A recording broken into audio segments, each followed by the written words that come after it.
ദൈവത്തിൻ്റെ വചനം നമ്മെക്കുറിച്ച് പറയുന്നത് നാം ഓരോരുത്തരും മാന്യപാത്രങ്ങളാകുന്നു എന്നാണ്.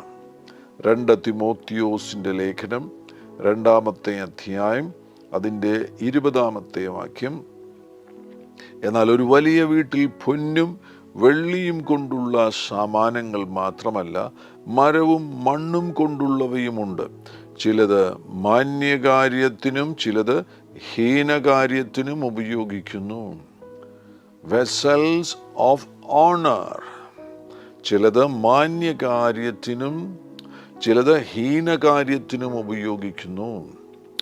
ബഹുമാനം, ആദരവ്, മാന്യത, ഇതൊക്കെ ദൈവരാജ്യത്തിൻ്റെ ഭാഗമാകുന്നു, ദൈവരാജ്യത്തിലെ പ്രധാനപ്പെട്ട തത്വങ്ങളാകുന്നു.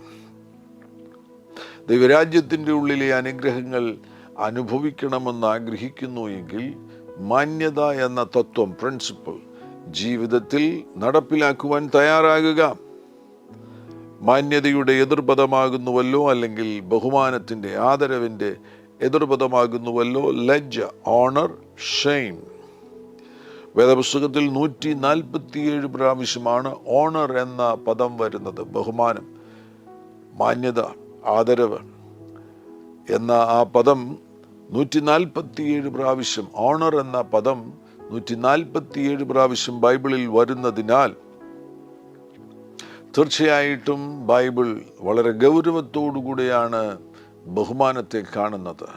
മറ്റുള്ളവരെ ബഹുമാനിക്കുവാൻ, ആദരിക്കുവാൻ നമുക്ക് ഉത്തരവാദിത്വമുണ്ട്.